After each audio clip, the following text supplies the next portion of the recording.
இன்னைக்கு நம்ம தெகின் நோ மோகுரா தி எத்பான் மோலோட எபிசோட் 2 தான் பார்க்க போகிறோம்.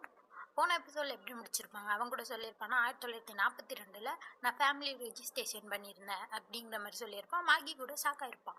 என்னடான்னு பார்த்தா அந்த காலத்தில் தான் போர் நடந்துக்கிட்டு இருந்துச்சான். அப்போ தான் எல்லாருமே போரில் கலந்துக்கணும்ல. இந்த மோகுராவும் அது ஜாலியாக தான் இருக்குன்னு சொல்லிட்டு எல்லா டெஸ்ட்லையுமே பாஸ் ஆகிருக்கான், போர்லையும் கலந்துருக்கான். அப்போ தான் சொல்லிக்கிட்டு இருக்கான், அங்கே போனதுக்கப்புறம் தாண்டா தெரிஞ்சிச்சு நான் சந்தோஷமாக போயிட்டேன். அங்கே போனதுக்கப்புறம் என்னாச்சு தெரியுமா, இது மாதிரி கன்னெல்லாம் யூஸ் பண்ணுவாங்கல்ல, அதெல்லாம் யூஸ் பண்ணுறப்ப எனக்கு ஜாலியாக தான் இருந்துச்சு. படத்தில் இருக்க மாதிரிலாம் இருக்கே அப்படின்லாம் நினச்சேன். ஆனால் அந்த கன்னில் சுடுவாங்கன்னா எவ்வளோ வலிக்கும் தெரியுமா, அதே மாதிரி இன்னொருத்தரை சுடுறதுக்கும் அது எவ்வளோ கஷ்டமாக இருக்கும் தெரியுமா அப்படிங்கிற மாதிரிலாம் இவன் சொல்லிக்கிட்டு இருக்கான். அதோட எனக்கு வார் மூவிஸ்லாம் ரொம்ப பிடிக்கும். அதை பார்த்துப்புட்டு தான் நானும் அங்கே போனேன். அங்கே போய் பார்த்தா சுற்றி ஒரே கொசு, ரத்தம், அந்த வாடை, உடம்பெல்லாம் வலி, உடம்பெல்லாம் காயம், எவ்வளோ கஷ்டமாக இருந்துச்சு தெரியுமா. அதோட நான் வேற அங்கே பேயை பார்ப்பேன்னா ஃப்ரெண்டுங்க எனிமின்னு சொல்லிட்டு எல்லா பேயுமே அங்கே தான் சுற்றிட்டு இருந்துச்சு. அது எனக்கு ஒரு நரக மாதிரி இருந்துச்சு தெரியுமா. இன்ன வரைக்கும் அதனால் மறக்கவே முடியல. அதனால தான் திருப்பி ஒரு ஐடி ரிஜிஸ்டரே நான் பண்ணல தெரியுமா அப்படிங்கிற மாதிரிலாம் சோகமாக சொல்லிக்கிட்டு இருப்பான். இந்த மாதிரி அவன் விளக்கில் இருக்கிறத விட தீர்த்துட்டானா. முன்னாடி அப்போ சேர்த்த எல்லா லைட்டையுமே அவன் அப்படியே யூஸ் பண்ணி தீர்த்துட்டானா. இப்போ நான் திருப்பி எல்லாத்தையுமே சேர்க்கணும். அதனால இப்போ நீங்கள் தான் பேயெல்லாம் பார்க்க முடியும்ல, எங்கேயாச்சும் பேய் பார்த்தா என்கிட்ட சொல்லுங்கள் அப்படிங்கிற மாதிரிலாம் இவன் சொல்லிட்டு இருக்கான். அதுக்கு தான் இவங்களை கூப்பிட்டு கதை சொல்லிட்டு உட்காந்துருக்கான். உடனே மாகி கேட்குறான், அவன்கிட்ட தான் ஃபோன் நம்பர் இல்லையே, நாங்கள் எப்படி சொல்கிறது அப்படின்னு சொன்னால், இவன் உடனே ஒரு நம்பர் எழுதி, இங்கே இருக்க கேண்டி ஷாப்பில் தான் நான் உட்காந்துருப்பேன், நீங்கள் அங்கே வந்து எப்போ வேணால் பேசலாம், இந்த நம்பருக்கு ஃபோன் அடிச்சிங்கன்னா நீங்கள் என்கிட்ட என்ன வேணால் சொல்லலாம், ஏன்னா அங்கே இன்டர்நெட் யூஸ் பண்ண விடுவாங்கப்பா, அதனால நான் அங்கேயே தான் சுற்றிட்டு இருப்பேன் அப்படிங்கிற மாதிரிலாம் இவன் சொல்லிக்கிட்டு இருக்கான். சரின்னு சொல்லிட்டு மாகியும் இந்த ஃப்ரெண்டு பொண்ணு கிளம்பிடுறாங்க. அப்போ தான் மாகி வந்து இந்த ஃப்ரெண்டு பொண்ணுகிட்ட கேட்டுட்டு இருக்கான். மாகி இது மாதிரி சொல்லிக்கிட்டு இருக்கான் அந்த பொண்ணுக்கிட்ட, இவன் சொல்கிறதெல்லாம் நம்புற மாதிரியே இல்லையே, எதுவும் கல்ட்டை பற்றி பேசிக்கிட்டு இருக்கானா அப்படிங்கிற மாதிரிலாம் சொல்லிக்கிட்டு இருந்தா. அப்போ தான் இந்த பொண்ணு சொல்கிறான், இப்போ தான் எனக்கு ஒரு விஷயம் ஞாபகம் வருது, நான் வந்து மோகுராவை முன்னாடியே பார்த்துருக்கேன். என்னன்னா இவளோட கொல்லு தாத்தா வீட்டில் ஒரு பிளாக் அண்ட் ஒயிட் ஃபோட்டோ இருக்குமா, போருக்கு போன ஃபோட்டோ, அதில் வந்து இந்த மோகுரா இருக்கான். அதைத்தான் சொல்லிக்கிட்டு இருக்கா. அதோட இவங்க தாத்தா வந்து நிறைய கதை சொல்லியிருக்காரு. அதில் ஒரு கதையை வந்து என்ன சொல்லியிருப்பாருன்னா, இது மாதிரி இவர் போருக்கு போனப்ப செம்மையாக அடிபட்டு இருந்துச்சான், உடம்பெல்லாம் காயமா, பார்த்தா ஒரே நாள் நைட்லேயே சரியாயிட்டாராம் அப்படிங்கிற மாதிரி சொல்லியிருப்பாராம். அப்படின்னா மோகுரா தான் வந்து எங்கள் தாத்தாவுக்கு உதவி செஞ்சுருக்கான், அதனால தான் அவர் சரியாயிருக்காரு, இப்போ அதனால தான் எங்கள் குடும்பமே நல்லா இருக்குது, உயிரோட இருக்கும் அப்படிங்கிற மாதிரிலாம் இந்த பொண்ணு சொல்லிட்டு இருக்கா. அப்போ தான் இந்த பையனை யோசிச்சு பார்த்துக்கிட்டு இருக்கான். ஆமாம், போர்க்காலத்தில் நிறைய பேயை பார்த்தேன்னு சொன்னான், அந்த லைட்டெல்லாம் யூஸ் பண்ணியே அவன் வந்து மறு வாழ்க்கைக்கு போயிருக்கலாமே, அப்படின்னா அந்த லைட் எல்லாமே எடுத்து இவன் மற்றவங்களுக்கு தான் உதவி செஞ்சுருக்கான். சே, நான் கூட மோகுரா பற்றி என்னமோ நினச்சேன், அவன் ரொம்ப நல்லவன் போலையே, அவனுக்கு உதவி செய்கிறதுல தப்பே இல்லை அப்படின்னு சொல்லிட்டு இது ரெண்டு சிரிச்சு பேசிக்கிட்டு இருக்கப்ப பின்னாலேருந்து ஒரு சத்தம் பார்த்தா இந்த மோகுரா தான் வந்து கத்திக்கிட்டு இருக்கான். டே, எனக்கெல்லாம் ஒரு அழகான மெமரிஸே இல்லை, என் வீட்டு முன்னாடி நின்று கப்புள்ஸாக கொஞ்சிக்கிட்டு இருக்கீங்களா, ஒழுங்கு மரியாதை எங்கேருந்து கிளம்புங்கடா அப்படின்னு இது ரெண்டு பேர்த்து கத்திக்கிட்டு இருக்கான். அவங்க கத்திக்கிட்டு இருக்காங்க, இதை சொல்கிறதுக்கு தான் இப்படி கத்துறியா லூஸ் அப்படின்னு சொல்லிக்கிட்டு இருந்தா. இவன் சொல்லிக்கிட்டு இருக்கான், ஐயோ இவனை பார்க்க எனக்கு ரொம்ப பொறாமையாக இருக்கே, எனக்கெல்லாம் இப்படி ஒரு ஆள் கிடைக்கலையே, இது மாதிரி ஸ்வீட்டான பொண்ணெல்லாம் கிடைக்கலையே, எனக்கெல்லாம் துமுறு பிடிச்சவளால வந்தா அப்படிங்கிற மாதிரிலாம் இவன் சொல்லிட்டு புலம்பிக்கிட்டு இருக்கான். இதில் வேற என்ன சொல்லிட்டு போறான்னு பாருங்க, இது மாதிரி நல்ல பொண்ணா கிடைச்சா எனக்கு சொல்லிடு அப்படின்னு சொல்லிட்டு கதை செத்துட்டு அவன் போயிடறான். இதுங்க ரெண்டு பத்திட்டு இருக்கு, இவங்கிட்ட நம்ம தலையிடவே கூடாதுன்னு நினைக்கிறேன் அப்படின்னு சொல்லிட்டு அங்கேருந்து கிளம்புறப்ப தான் அந்த கேண்டி ஷாப்பை பார்க்குறாங்க. இதுக்கு தான் ஃபோன் அடிக்க சொல்லியிருப்பான். அங்கேருந்து இவங்க ரெண்டு பேரும் கிளம்பிடுறாங்க. அடுத்த சைடில் மாகி தான் கட்டுறாங்க. அவன் வந்து அவனோட பார்ட் டைம் ஜாப் பார்த்துக்கிட்டு இருக்கான். அங்கே பார்த்தா ஒரு கஸ்டமர் வந்துட்டு பணத்தை கொடுத்து மண்டையில் குப்பையெல்லாம் வச்சுட்டு போயிட்டு இருக்கான். கூட வேலை பார்க்குறவர் சொல்கிறாரு, டே அவன் வந்து 5 பொருளுக்கு காசு கொடுக்கல, திருடிட்டு போகிறான், அவனை போய் பிடிப்பான் அப்படின்னு சொல்லிட்டு வெளில வந்தா அவன் பாட்டுக்கு வேகமாக ஓட ஆரம்பிக்கிறான். இவங்க துரத்திக்கிட்டே வராங்க, எங்கடா காசு கொடுக்காம திருடிட்டு ஓடுற அப்படின்னு சொல்லிட்டு துரத்திக்கிட்டே ஓடி வந்தா பின்னாடி ஒரு சவுண்டு, என்னது திருடிட்டு ஓடுறானா அப்படின்னு சொல்லிட்டு யாருன்னு பார்த்தா நம்ம மோகுரா தான். அவன் சைக்கிளில் செம வேகமாக வந்து இந்த பையன் மேலே வண்டி ஏற்றி போடுறான், அந்த திருட மேலே. அவன் அப்படியே படுத்து கிடக்கான். ஏற்றிட்டு இந்த மோகுரா கேட்டுக்கிட்டு இருக்கான் அந்த மாகி கிட்ட, என்னடா வேற எதுவும் வித்தியாசமா நடந்துச்சா, அதாவது பேய் ஃபோட்டோ ஏதாச்சும் பார்த்தியா அப்படிங்கிற மாதிரிலாம் இவன் கேட்டுக்கிட்டு இருக்கான். அவன் சொல்கிறான், அப்படியான்னு சொல்ல வரப்பே பின்னாடி வேலை பார்க்குறவர் ஓடி வந்துடுறாரு, அவரை பிடிச்சிட்டியா அப்படின்னு சொல்லிட்டு. இங்கே வந்தோடனே அவர் வந்து சொல்லிக்கிட்டு இருக்காரு, இந்த மோகுரா வந்து உடனே அங்கேருந்து கிளம்பிடுறான். அந்த கூட வேலை பார்க்குறவர் வந்து சொல்லிட்டு இருக்காரு, போலீஸ் வரத்துக்குள்ளே இவனை 4 மிதி மிதிக்கிறான் அப்படிங்கிற மாதிரி சொல்கிறாரு. உடனே மாகி சொல்கிறான், அப்படிலாம் பண்ணாதீங்க தப்பு அப்படின்னா இவர் சொல்லிக்கிட்டு இருக்காரு, இவன் திருடிட்டு போனால் ஏன் போனஸில் தான் கை வைப்பாங்க தெரியுமா, இவ்வளோ பிரச்சனை தெரியுமா, இதில் சிசிடிவி கேமரா வைப்போன்னு சொன்னால் அதுவும் முடியாதான், அதை ஏன் காசில் தான் வைக்கணும்னு சொல்லிட்டு அந்த ஹெச்ஆர் சொல்கிறான். எம்மா துமுறிவங்களுக்கு நான் இருக்கிற எல்லா சின்ன சின்ன பிரச்சனையும் போலீஸ் ரிப்போர்ட்டாக மாற்றி இந்த கம்பெனியோட பேரை கெடுக்கலை, அதுதான்டா என் லைஃப் கோலே, பாரு என்ன பண்ண போகிறேன்னு அப்படின்ற மாதிரிலாம் இவன் புலம்பிக்கிட்டு இருக்கான். இதில் என்ன சொல்கிறான்னா, நான் மட்டும் இவனை கொலை பண்ணிட்டு உள்ளே போயிட்டேன்னு ஜெயிலுக்கு போயிட்டு 2-3 வருஷத்துலேயே வெளில வந்துடுவேன்.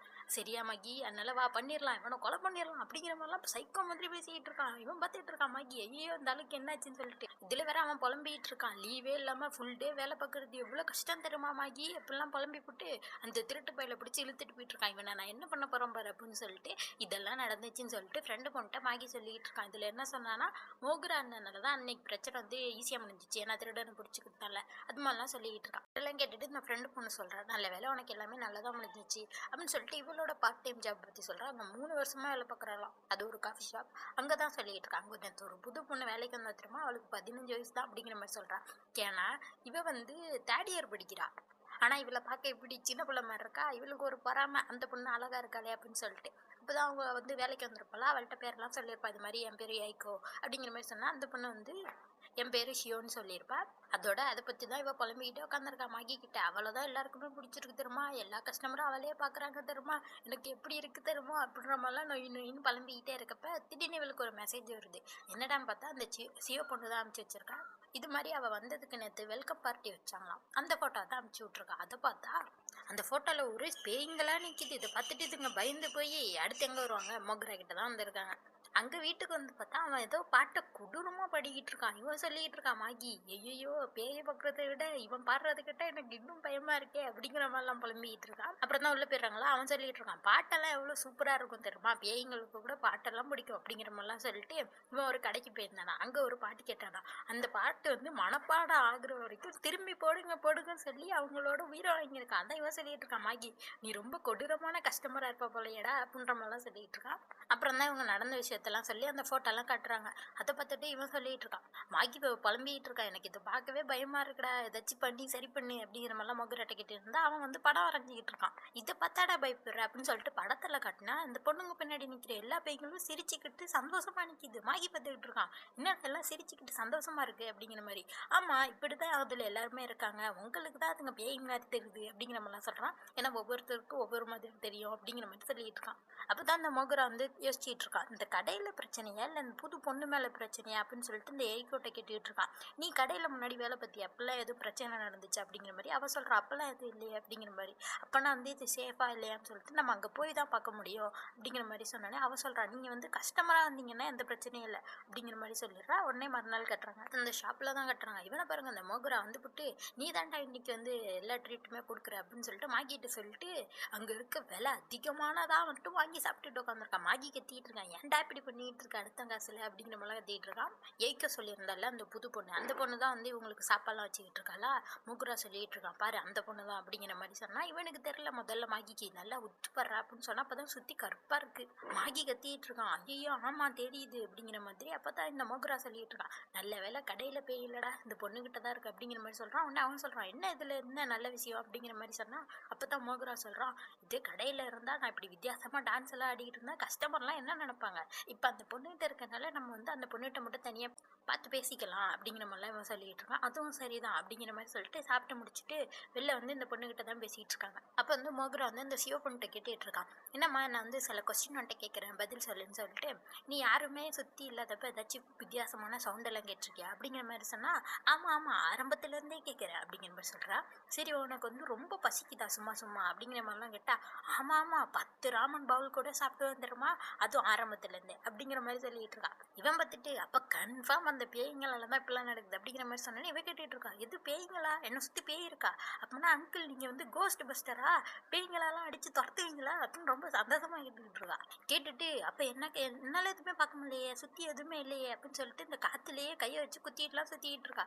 மாகியும் எய்க்கவும் பார்த்துட்டு இருக்கேன், என்னடா இப்போ பொசுக்குன்னு எல்லாத்தையுமே ஏற்றுக்கிறா எதோ சொன்னாலும் அப்படிங்கிற மாதிரி பார்த்துக்கிட்டு இருக்குங்க. அப்போ தான் வந்து மோகரா கேட்டுட்டு இருக்கா, அந்த பேய்ங்க அவன் கூட இருக்கிறது உனக்கு பிடிச்சிருக்கா என்ன அப்படிங்கிற மாதிரி. ஐயோ எனக்கெல்லாம் பிடிக்கல, துரத்தி விடுங்க அப்படிங்கிற மாதிரி சொல்லிக்கிட்டு இருக்கா. உடனே இவன் சொல்கிறான், அப்போனா சரி நான் அவங்கள்ட்ட பொறுமையாக சொல்லி போக சொல்கிறேன் அப்படிங்கிற மாதிரி சொல்லிவிட்டு இவனோட விளக்கு எடுத்து ஓங்கி அடித்து அந்த பேய்ங்களெல்லாம் துரத்திக்கிட்டு இருக்கான். எவ்வளோ தும்பு இருந்தால் அவன் பின்னாடி சுற்றுவீங்க போங்கடா அப்படின்னு சொல்லிட்டு கத்திக்கிட்டு இருக்கான். மாகி பார்க்குறான், இதுதான் நீ பொறுமையாக போக சொல்கிறதாடா அப்படின்னு சொல்லிட்டு பார்த்துக்கிட்டு இருக்கு. பார்த்தா மோகரா சொல்கிறான், இவங்க வந்து சும்மா சொன்னோன்னே போயிட்டாங்க, இப்போதான்டா உண்மையான பிரச்சனையே என்னடான்னு பார்த்தா இப்படி பின்னாடி ஒரு பேய் நின்றுட்டு இருக்கு. இதை பற்றி தான் மோகரா பேசிக்கிட்டு இருக்கான். மித்த பேய்ங்க எல்லாமே சொன்னோன்னே போயிருச்சு. ஆனால் இந்த பேய் அப்படி கிடையாது. இது வந்து எப்படின்னா ஒரு ஸ்டாக்கர் பேய் மாதிரி. இப்போ ஒரு ஸ்டாக்கர்கிட்ட நம்ம போயிட்டு பின்னாடியெல்லாம் வராதடா அப்படின்னு சொன்னால் என்ன கேட்க, அப்புறம் அவனை தூக்கி ஜெயிலில் போட்டால் தானே கேட்பான். அது மாதிரி தான் இந்த பேயும். இது வந்து உண்மையான பேய் ஓட்டுறவங்க வந்து ஓட்டினா மட்டும்தான் இது போகும். என்னால் இதை எதுவுமே பண்ண முடியாது. நீங்கள் அதை பார்க்காதீங்க, அது இருக்கிறதவே கண்டுக்காதீங்க, அது தெரிஞ்சாவே அது ரொம்ப வந்து ஆக்ரோஷமாக பண்ண ஆரம்பிக்கும் அப்படிங்கிற மாதிரிலாம் பேசிகிட்டு இருக்கா. இதில் வந்து அந்த எய்க்கோ கேட்டுக்கிட்டு இருக்கா, உங்களால் பேய் ஓட்ட முடியாது தானே அப்படிங்கிற மாதிரி கேட்டுக்கிட்டு இருக்கா. ஆமாம், எனக்கு பேய் ஓட்ட முடியாது தான், ஆனால் எனக்கு ஒருத்தர் தெரியும். ஆனால் வந்து உண்மையாக பேய் ஓட்டுறவங்க ரேராக இருக்கவங்களுக்கெல்லாம் ரொம்ப பணம் செலவு பண்ணணும் சரிமா அப்படிங்கிற மாதிரிலாம் சொல்லிட்டு இருக்கான். ஆனால் கவலைப்படாதீங்க, எனக்கு ஒருத்தனை தெரியும், அவன் அப்படி இப்படின்னு சொல்லிட்டு அவனை பற்றி பெருமையாக பேசிக்கிட்டு இருக்கப்ப இந்த பேய் பக்கத்தில் வந்துடுது. நீ என்னை பார்க்குற தானே, உனக்கு நான் தெரியுறேன் தானே, என்னை பற்றி நீ பின்னாடி தப்பாக பேசுகிற தானே, உனக்கு என்ன பிடிக்கல தானே அப்படின்னு சொல்லிட்டு கோவத்தில் அது கண்ணெல்லாம் செவக்குது. அவ்வளோதான், மூகரை வந்து ஓட ஆரம்பிக்கிறான். டேடே அந்த பேய்க்கு எல்லாம் தெரிஞ்சிருச்சு, அது கோவப்படுதுடா, இப்போ ஆக்ரோஷமாக மாறிக்கிட்டு இருக்கு, ஓடுங்க ஓடுங்கன்னு சொல்லிட்டு எல்லாம் ஓடிக்கிட்டு இருக்காங்க.